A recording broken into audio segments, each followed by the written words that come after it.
I want to start by asking you to think about the reasons that you want to be a professional musician. I guess if that's your goal, if you're like me, I don't feel that I had a choice. It was what I had to do. And that's probably, as they say, a blessing and a curse.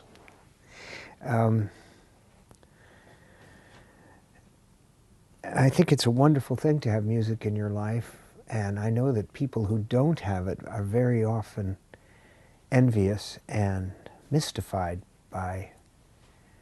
And those are the people that'll say to you, I wish I could understand this piece better. But, you know, there's nothing to understanding music.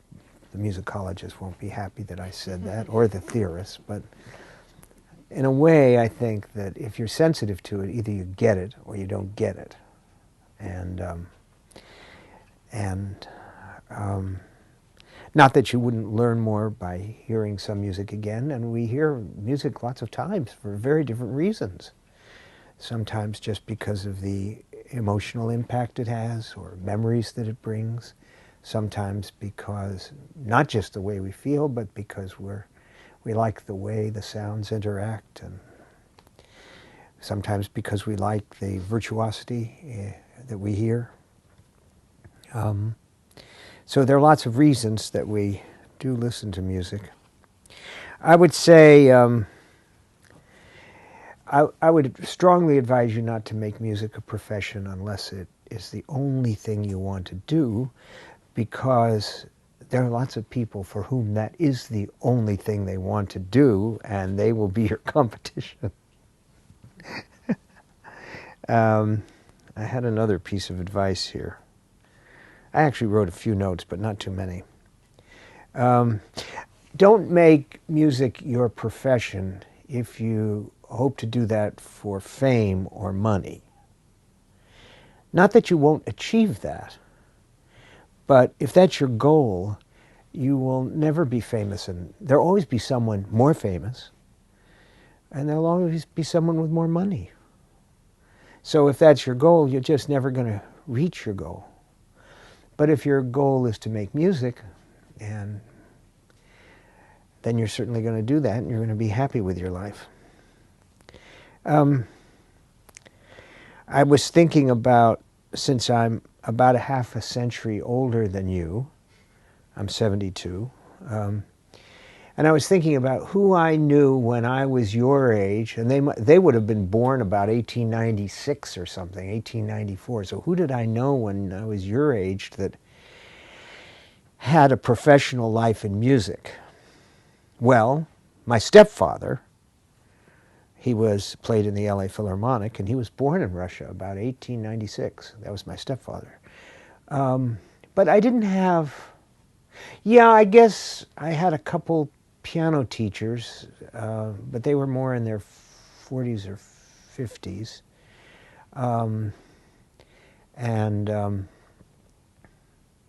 Right off, I should tell you that I was a really bad student. I think the only subject that I excelled in was public speaking. Certainly nothing in the sciences. And I didn't take too many music courses in my life. I went to Reed College, and they didn't have a music program. They had one music teacher, but he taught little music history classes. So, but I had one thing, and that was that I was there at this college, and everything that I wrote, I had all these young fellow students who played instruments, and they wanted to play new pieces. So I was the only composer. I had a wonderful chance there to hear. That's how I learned, by writing and having them play it. I didn't, I looked at orchestration books, so I knew what the range of a violin was, and clarinets. It took me a long time to figure out how to transpose those instruments, but I still make mistakes there. But anyway, even a half century ago, when I was your age and as I was growing up, we had phonographs, if you know what that is. record players, and we had radio. But most people heard music by making it, either by choirs or playing in bands, no matter what style they played, or they took instrumental lessons, and they just made music, and that's how they heard it. We did listen to some popular music on the radio, but that wasn't the big deal. Now the whole paradigm has changed completely. For most people, that's just no longer the case.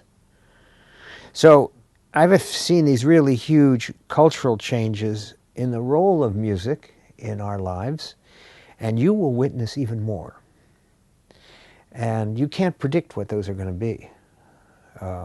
Within maybe, I remember I taught a class in 1968, 67 maybe, The Future of Music. It was what they called a freshman seminar. And I had 12 students, and they each had to write a paper about what they thought would be the future of music. And I can tell you, I still have that document. When I look back at it, it has no connection with reality. It just doesn't. It's hard. We were just on the verge of the computer revolution, but in those days, in that time, a computer was a very large mainframe, and very few people ever used that unless they were in the sciences or something, or learning elementary computer programming.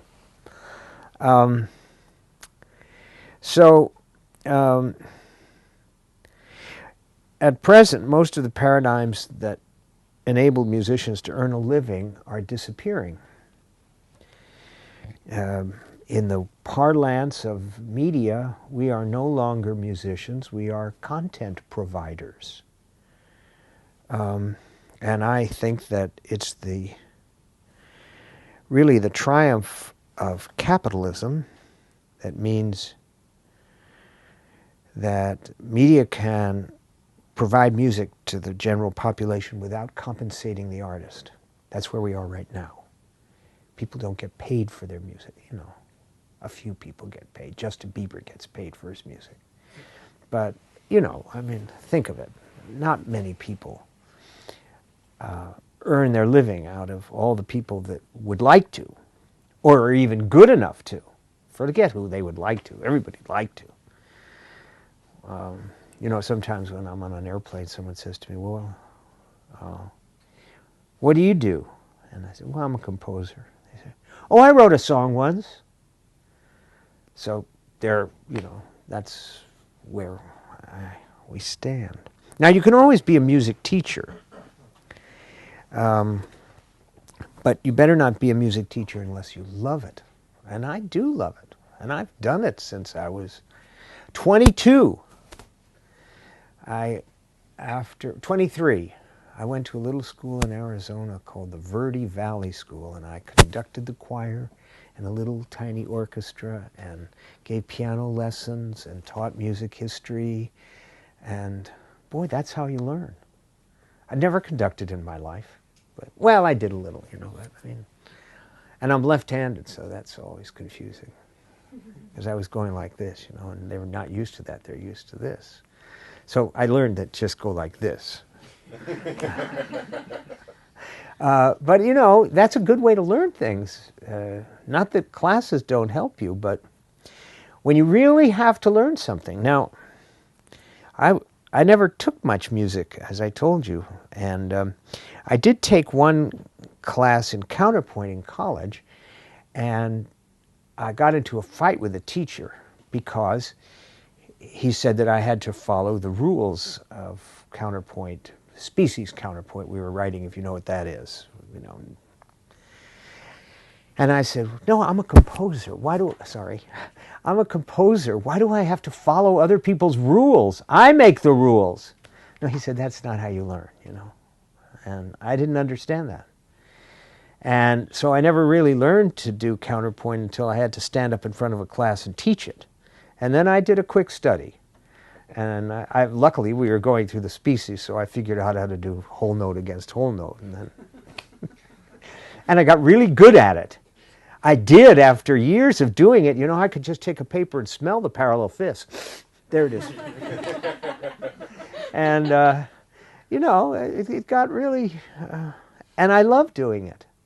I loved it because the trick with counterpoint, which my teacher never told me, and he could have told me, because he said, well, listen, you know, what you should realize that the idea is to be creative within those rules.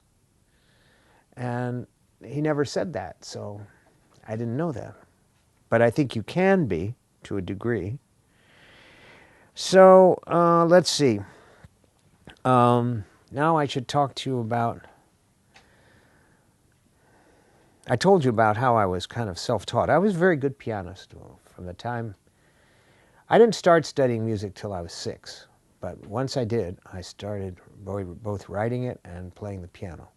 And I like to make up my own pieces. And I remember at Cherimoya Grammar School in Hollywood, California, not far from where I'm living right now, I played the Martian Concerto, which was not a piece that was written out, but it was something I improvised for the PTA. And at that time, I wanted to be a composer, but I also wanted to be a cowboy and a ballet dancer. And I did. I did, well, I wasn't ever a cowboy, you know, but we used to dress in these leather chaps and climb in the chaparral and stuff in the Hollywood Hills. And I never studied ballet, but I once did a ballet dance in that same grammar school with a 78 record called Dance of the Hours by Ponchielli. Have you ever heard of that piece, any of you? I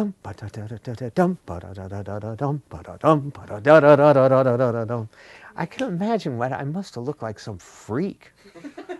This little 9-year-old boy dancing around with a little record player going. But, you know, I was just free. But why did I do that? Because I was very moved. My dad was playing in the Ballet Russe de Monte Carlo Orchestra at the time, my stepfather, and he took me to a performance of Petrushka, and I thought, oh my God, that's what I want to do. I mean, you know, there's nothing quite still as exciting as that. And then to experience as a kid, you know, and it's amazing. So, and Stravinsky was conducting. It was in the Shrine Auditorium. And afterwards, my stepfather took me backstage and said to Stravinsky, this is my son, he wants to be a composer. Stravinsky was quite a small guy. He was about the same size as I was at that age. And he said, very nice to meet you. And that's it. That's my contact. That's the only great person I ever met. I mean, musician whose work I am still dumbfounded by. I can't imagine how he wrote The Rite of Spring or those pieces at that age, and not where those ideas come from, because that's the question they always ask you when you're a composer. They say, where did you get that idea? Well, I don't know, found it under my bed. You know, I mean, what do you say? Where did I get it? You know, but I mean, what he did at that time was so different from what had come before, except for the orchestration, which clearly, you know, comes, if you know the early works of Stravinsky, like the Firebird, come from Rimsky-Korsakov, his teacher in St. Petersburg. Okay, so I was studying music, and then I went to I tell you these things because I'm going to better quit this Skype, because someone's going to try to call me. You could talk to Roger Lynn. Do you know who he is? He invented the Lynn drum. He just came up on Skype. He's a really good friend of mine.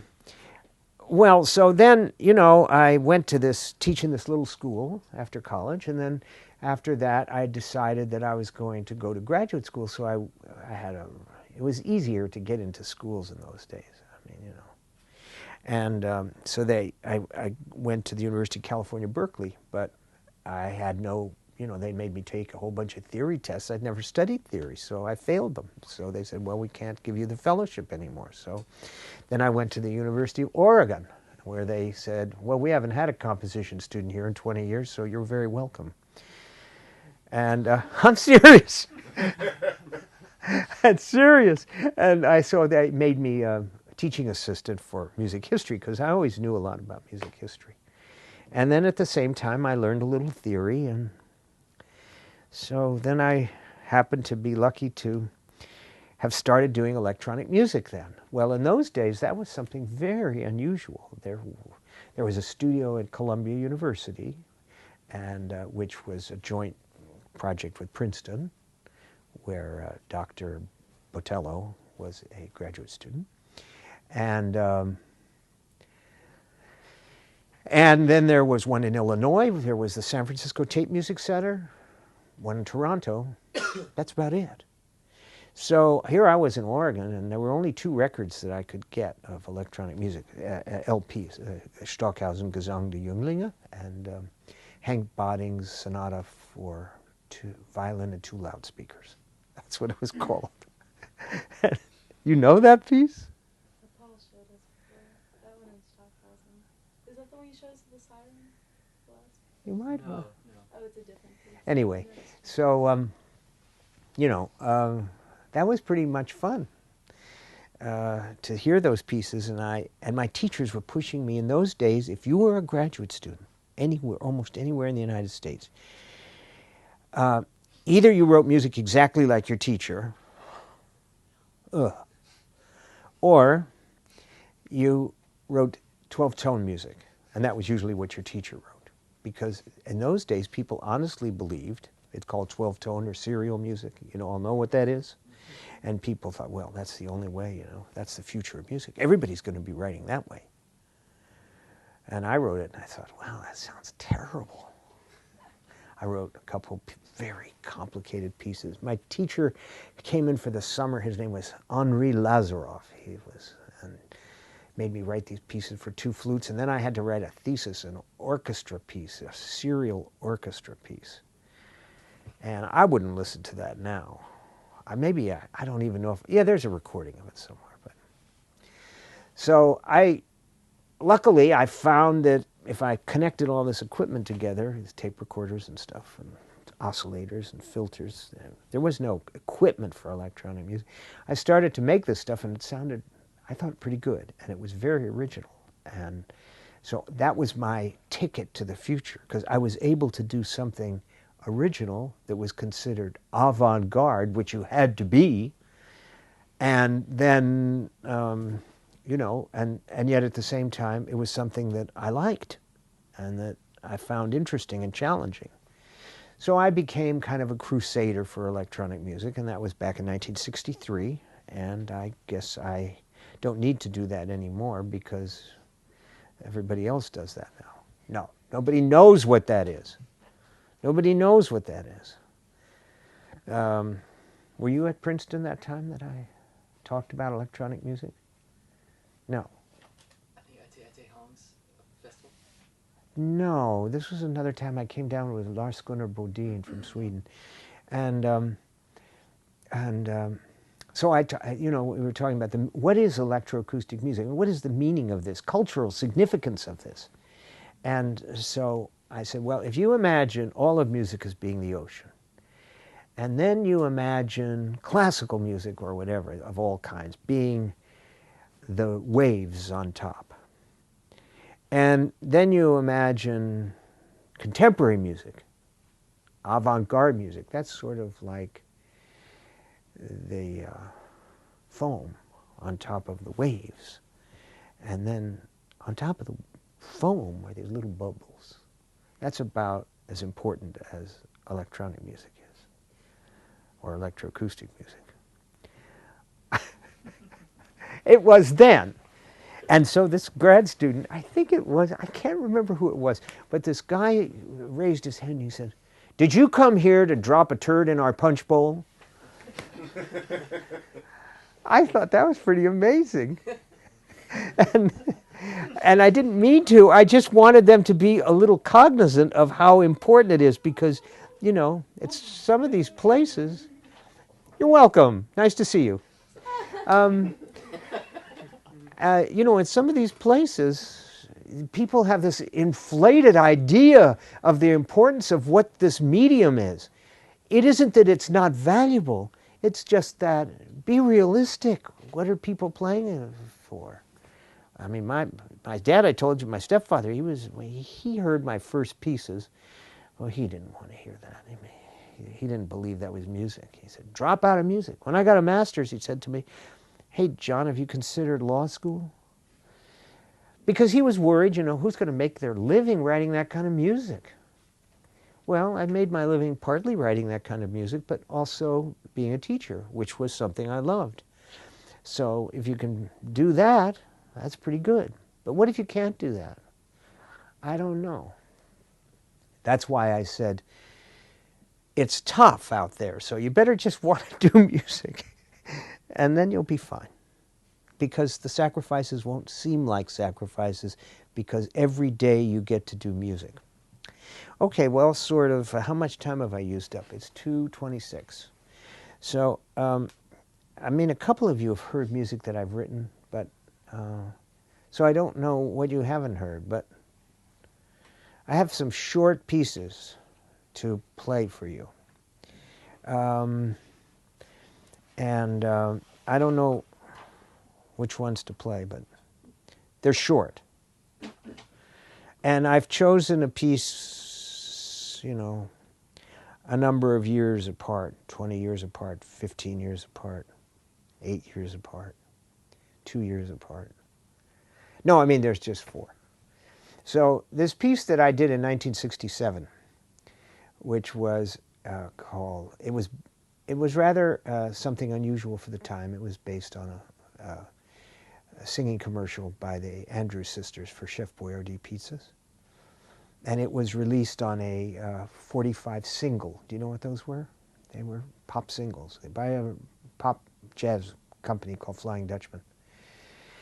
And, well, I guess some of you haven't heard that piece, so I'll play it. But I don't know how to play it because it's on your computer. Which piece?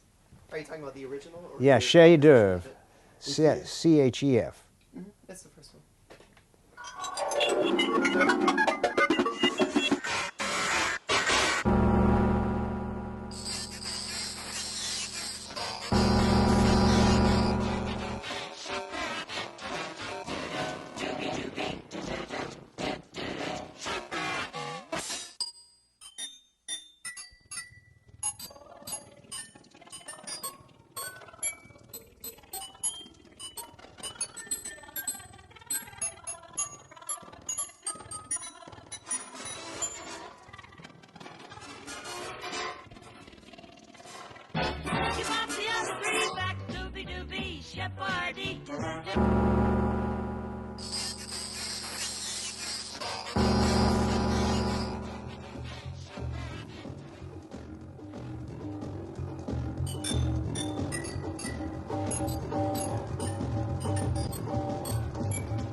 From Chef Boyardee, from Chef Boyardee, yes, 1, 2, 3.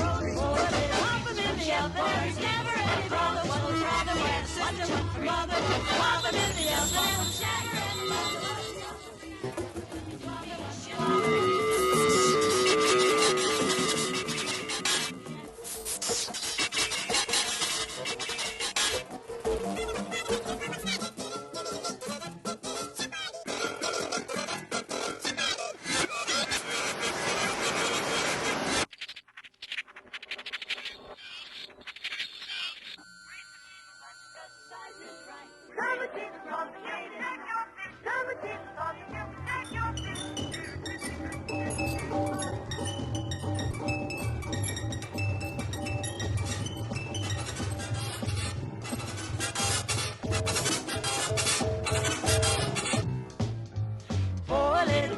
Chef Boyardee. 4 little pizzas from Chef Boyardee. 4 little pizzas. pizzas from shipboard. Four little pizzas from shipboard. Four little pizzas from shipboard. Okay, that's it. I hope it doesn't go on. Yeah, I think it's fine. Thanks. So, you know, that what was unusual about that piece was that it used existing music. I mean, people throughout, composers throughout history have quoted other people, but you know, they this used existing music, and it used it for it kind of I don't know. I'm tongue-tied at the moment. It made a cultural commentary on the music, and it also distorted it in ways and that were not intended. And you know, well, that was the late '60s, so people were into alternative music at the time, and this was quite unusual. I mean, there was the tradition of musique concrète, which is where you take natural sounds and process them. But no one ever actually, the whole principle of musique concrète was not to recognize the sound, the sound sources. And here we were recognizing the sound sources and also actually making something of them. And it's a kind of music, not the only kind by any means, but certainly a kind of music of mine that is probably best known. And I've continued to do that. So let's look at 20 years later. Still doing the same thing. In 1987, I wrote a piece called Hommage à Milanés, which is homage to Milanés, Pablo Milanés, the Cuban singer. But it is a political piece as well as a commentary and musical commentary and sociological commentary on the music of this Cuban singer who is still to this day a great supporter of the Cuban Revolution. So why don't you play? It's called Hommage à Milanés.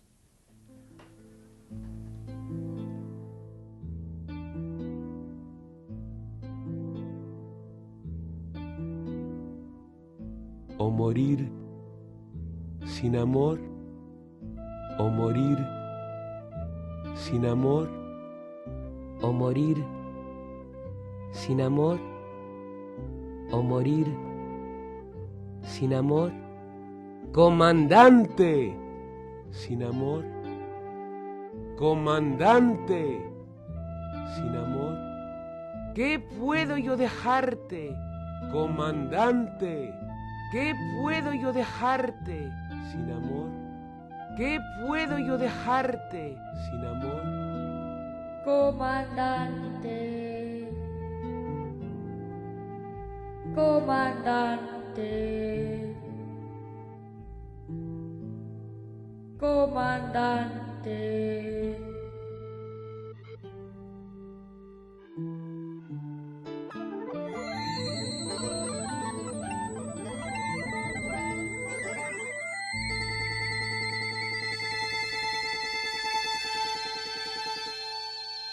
¿Qué puedo yo dejarte, comandante?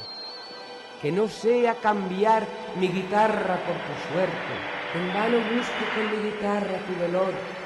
En mi jardín ya todo es bello, no hay temor. ¿Qué puedo yo dejarte, en vano busco con mi guitarra tu dolor? Que no sea cambiar mi guitarra por tu suerte.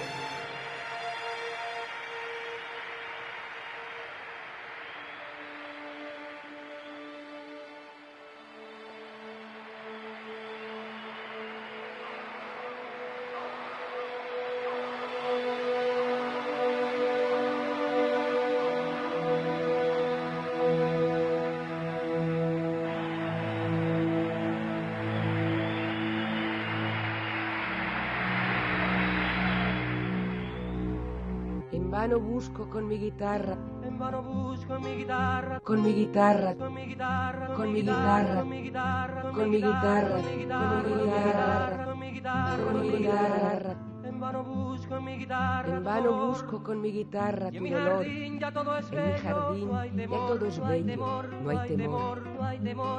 ¿Qué puedo yo dejarte, comandante? Comandante, ¿qué puedo yo dejarte, comandante? Comandante, ¿qué puedo yo dejarte, comandante? Que no sea cambiar mi guitarra por tu suerte, o negarle una canción al sol, o morir sin amor.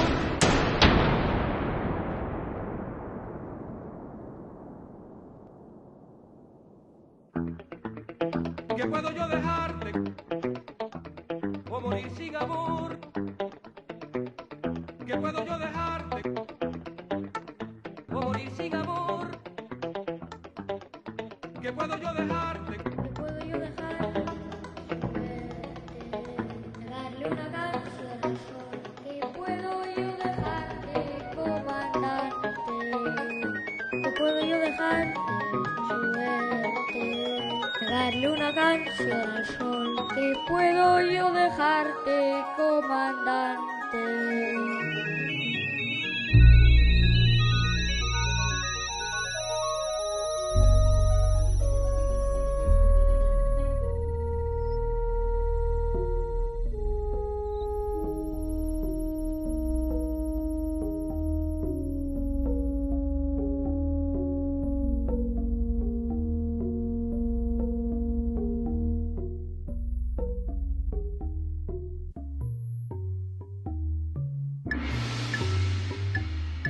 Suerte, Fuerte, suerte, fuerte.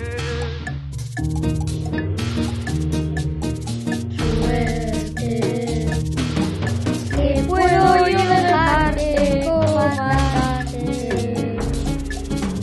¿Qué puedo yo dejarte, comandante? ¿Qué puedo yo dejarte, comandante?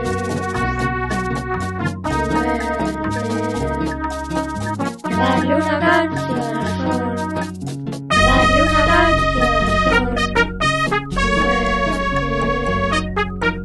¿Qué puedo yo dejarte, comandante?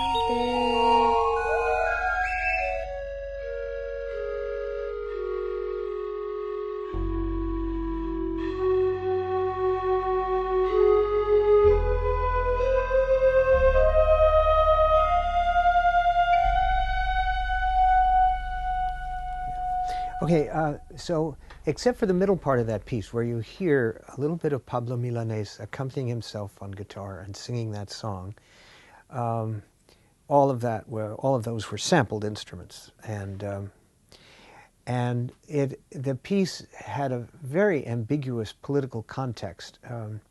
I played it in Cuba in 1991, and everybody thought that was in support of the Comandante, who was actually not Fidel Castro, but Che Guevara. And but people in America, Cuban refugees, all felt that when the door slammed in that piece, boom, that was really putting Cuba to sleep. And how did I feel about it? Well, I felt just as ambiguous as the audience did, because I certainly admired Fidel Castro overthrowing the dictator Batista, but at the same time I recognized that he became a terrible dictator in a country and deprived them of many things. So it's hard to have a clear opinion of him, and I think the music is a nice way to express that ambiguity. I don't know. I don't really know. Okay, so it's 38. We have 20 more minutes. So I want to talk to you about your life in music and say some things about what I think you might face.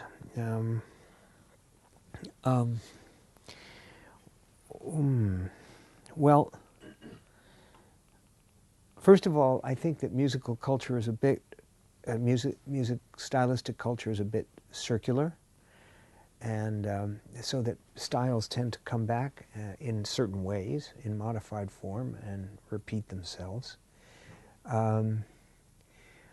But music seems so far to become shorter and shorter, that our brains are occupied by smaller and smaller bits ideas and memory. So most people don't sit and listen to a Bruckner symphony, or they want something that's fast and short, and that's not bad. I mean, there are a lot of fast and short pieces from the past as well.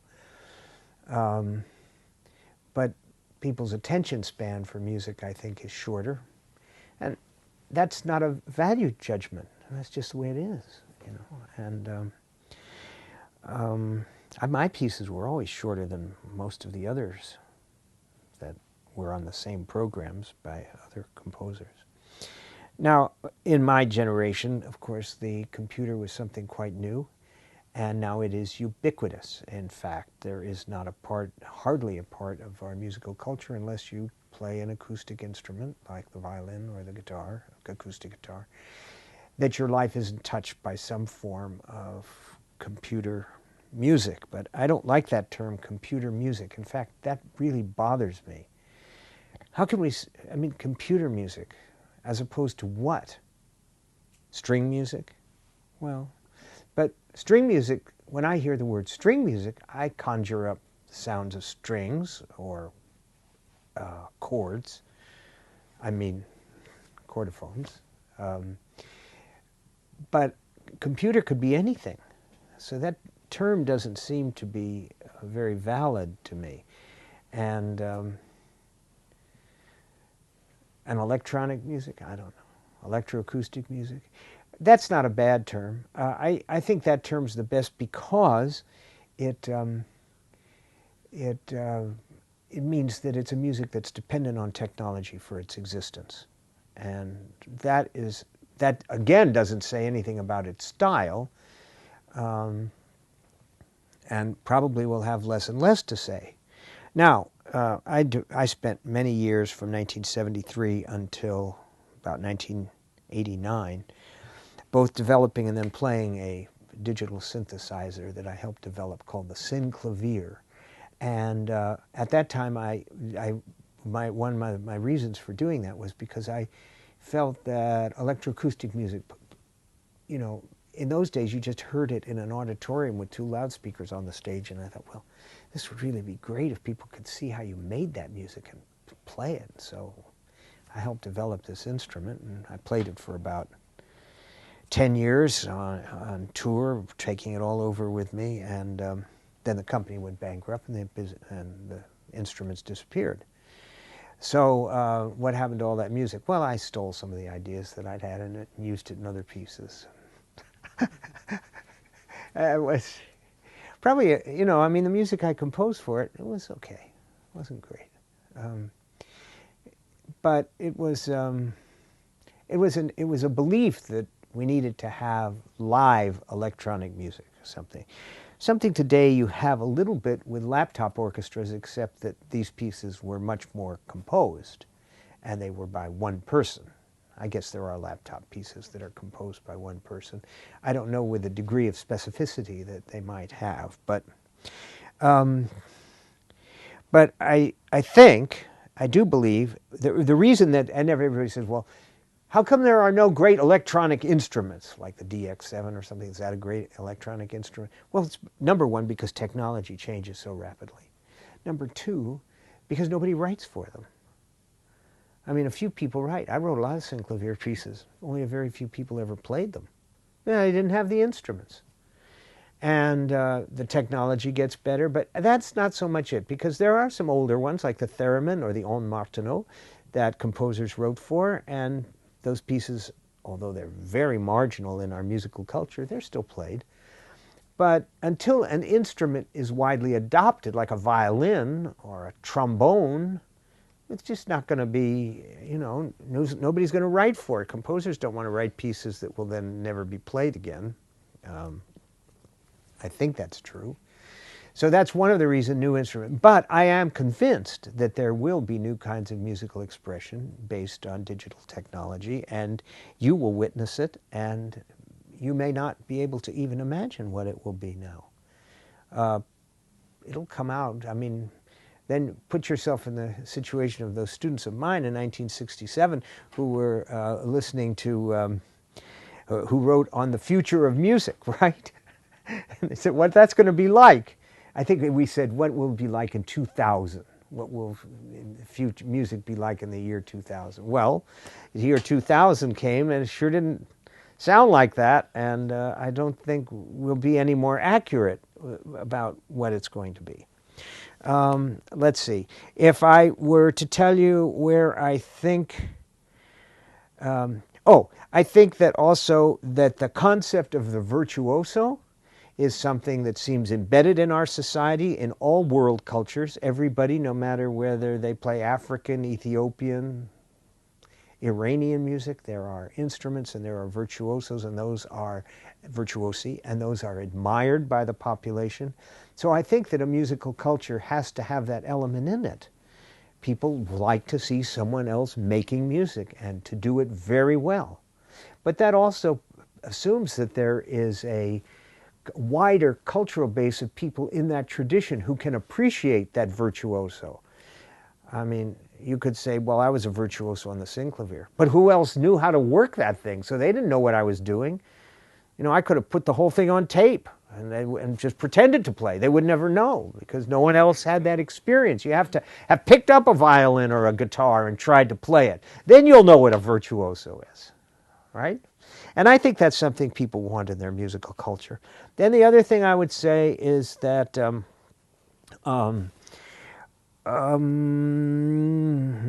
a minute. Oh yeah, one thing that I think will have the greatest impact on music in 50 years, or in the next 50 years, next half century, is the understanding of how the brain processes music and how to access that information. How do we store musical memories? How do we manipulate musical memories in our head? How do musical memories where you just have the memory of the music but it still can have that emotional impact on you? How do we understand that to be, and how can that be used in creative processes? I think that's going to develop. It's at a pretty primitive stage right now, but it is developing. And I mean, you know, through fMRIs, if you know what that is, where you can look at what's going on in the brain while people hear music, and you can see parts of it that light up and parts that don't. And we just don't happen to know what the mechanisms are for why different kinds of sounds, music, pitches, voices, why they are stored in so many multiple locations, and how the brain brings them together when we actually hear or reproduce a piece of music. So I think those are important things to know about and to watch out for, no matter what kind. Okay, so I've covered 80% of what I wanted to say, so I want to ask you in these remaining moments that we have, which is about 13 minutes and 2 seconds, what you might want to ask. Or have I? Yes, Elliot. I just had a question. I remember we were talking and you mentioned that you lived outside of America for a couple of years. A lot. Yeah, and what was it like in terms of being a musician? Well, I have two interesting stories for that. In 1973, I took a group of 12 students from Dartmouth College to the Kingdom of Tonga in the South Pacific. It's between Fiji and Samoa. And it has only an indigenous population. We were the first foreign students ever to be there. And they have a tradition. It only has 100,000 people and a king. And they have a tradition where everybody has to make their own songs. If you want to get married, if you're a man, you have to make up a song and sing it to the parents of your future in-laws, and sing a song to them that you made up. Well, of course, the musical language is pretty limited and largely influenced by Christian missionaries that came there a couple hundred years ago after Captain Cook. But the words in the poetry are all original, and that changed my idea, because here I was suddenly, well, we have a culture where we say, well, these people are professional musicians and these people are amateurs. And this is a culture where everybody is expected to participate in music. They sing in 8 parts. They don't have a written tradition for their music. It's all oral. And the melody is in the second from the top voice, and ornamentation on the top. And when they all sing together, whatever part is missing, the new person adds that part, knows what's missing and brings it in. that taught me an awful lot about oral tradition that I never would have known about. Another time, I ran for 3 years a project called the Micronesian Music Project. Micronesia is the area sort of between Guam, if you know where that is, in Japan, and Saipan, and Hawaii. It's all these small islands. They were battlegrounds in the Second World War. Truk, Ponape, Yap, Palau, Marshall Islands. And the idea there was that I had a friend who was a doctor there, American, and I discovered when going there that no one was listening to their own music. That was in the villages. But people, when they had cassette recorders, and they would listen to pop music from American from Armed Services Radio Network, because the U.S. was given these islands as a protectorate after the Second World War. And so they built roads and they put up a radio station. And the radio station's purpose was to warn them about bad weather coming, because otherwise they didn't know. So what are they going to do with the rest of the time? Well, they played music, pop music from America. And so then that's what the people, they got little portable, you know, what we used to call transistor radios, and they got these little radios, and that's what they'd listen to. So my idea was, well, why don't we record their own music and broadcast it?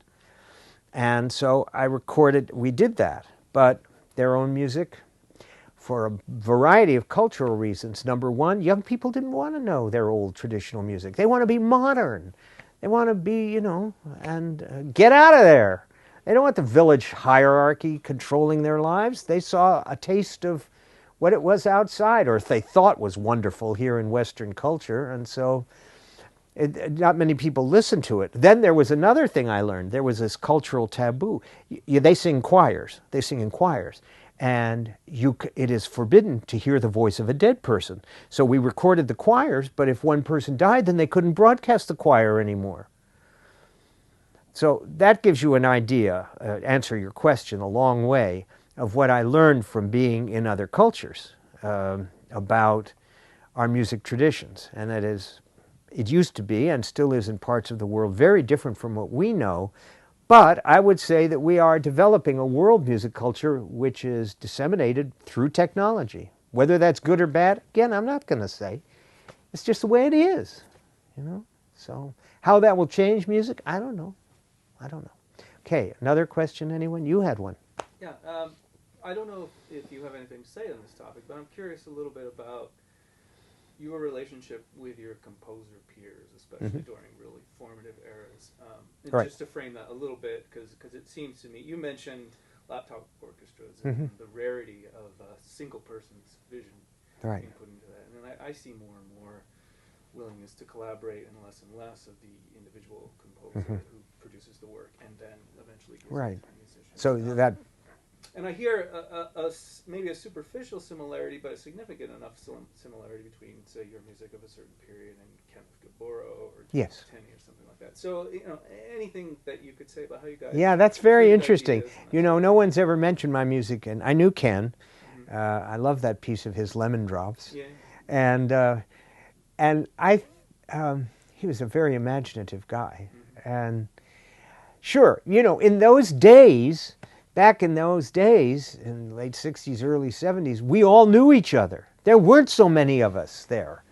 So we all knew each other's music, and I would say admired each other's music, even though we were very different. I was at Columbia University in a class, that's where I learned electronic music, sort of. I was in a class with Vladimir Usichevsky, who was sort of the American pioneer of that. And in that class was Wendy Carlos, was Walter Carlos then, Charles Dodge, who I remain friends with for all my life. Who else? Emmanuel Gent, well, people don't know much about him. There were the musicologist Richard Taruskin. He was actually a composer in those days. And so we were all different ages. Jacob Druckmann was in that class. And so we all sort of knew each other and were encouraging each other. We felt we were on the frontier of something new and admired each other's approach to it. And the world seemed endless. There was so much to do. And I think sometimes today young composers feel inhibited by, well, that's already been done before. I can't do that. Well, you know, if you took that attitude, you'd be frozen in your. I knew all people. Some, you know. That doesn't have I answered it all. Well, there is no answer, I guess. But I was curious just how closely you were working. And it sounds We like you we were knew. working. Well, I did, and I made a great effort to make international contacts. So I was friends.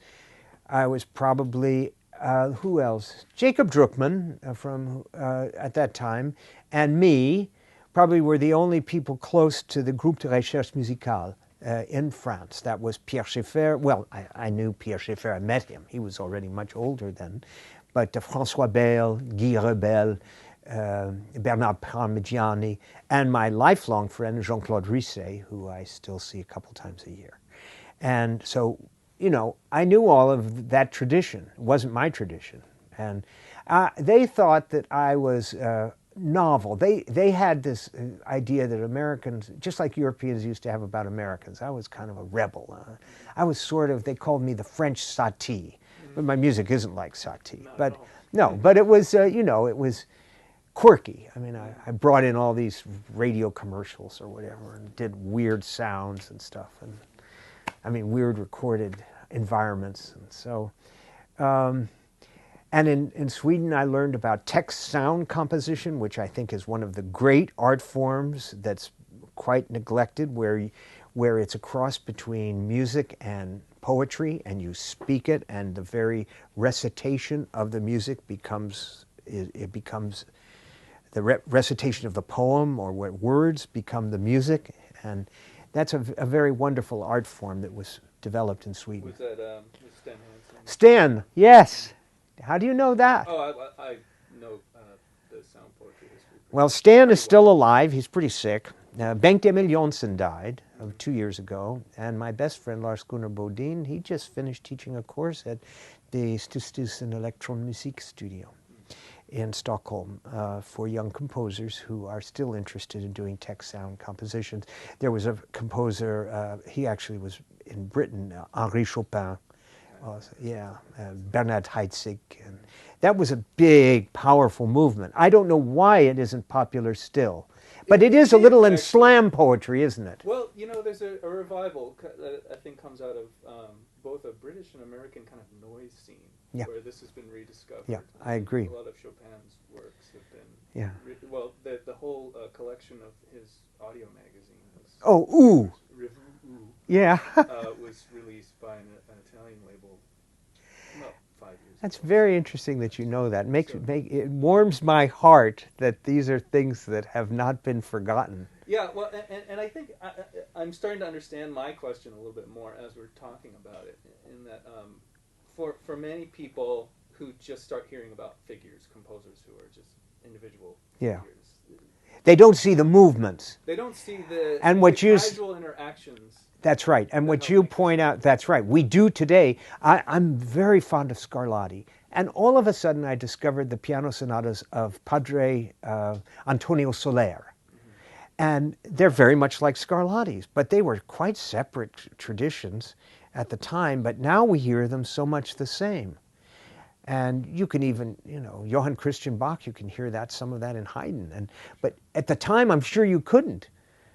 You know, they all sounded so different. But what you're pointing out is there's this historical perspective, and when you look back on it, you see, oh yeah, these guys must have all been influencing each other, and we were, but in a kind of unconscious way. Right, you probably had just the milieu of the world. That's right, and that's how that was the musical world we saw at the time. And your musical world is very different from the one I know. And that's great, good thing. I think we're out of time. Sorry. No, please. I was so thrilled that you know those things. And by the way, Henri Chopin is in no way related to Frédéric Chopin. Well, I think in the best way possible. I think a couple other people had some. Max, you had your hand up. I don't want people to be... Max, go ahead. That's not important. Yes, it is important. Yeah, it is. Come on, Max. I was just wondering on your thoughts. I was wondering about your thoughts on this. like in the past, it used to be a lot more difficult to get in touch with other composers and a lot more difficult to hear a wide variety of music. You bet. But presently, there's almost, at times it seems like an information overload. Yes, there is. There's so much music out there that's so easily accessible. And I guess Does that discouraging to you? Mm-hmm. Yeah. Well, Brahms, you know, we talk about Brahms because I know he's playing a piece of Brahms. But you know, he died. So there's only so much of Brahms. After you know it all, that's it. And there weren't too many people that wrote like Brahms. I don't know too many, but I'm not a music historian. Schumann a little bit maybe, but not too much. But anyway, today there is so much music, but and I listen to a fair amount, and not often by choice. Often I've been asked to, well, I mean, I do listen to tons of music. I have a friend who's a pianist at the New England Conservatory. He plays great Schubert and Chopin and stuff, and Beethoven, and he never listens to any music. And I listen to music constantly, from all kinds of music. And it's sustaining. But sometimes I've judged these electronic music competitions, or electroacoustic music, and where, you know, you have to listen to 100 pieces.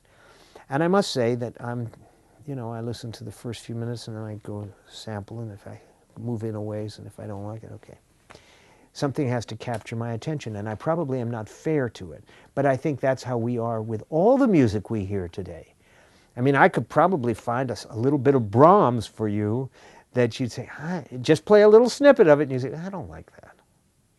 Right? I mean, so it's unfair in the sense that we're not giving everybody a chance, but our attention span's short, and we have to be selective. And we don't have any other way to deal with this. Okay, anyone else? All right. Well, let's thank Jon. Pleasure to be with you. Pleasure to be with you.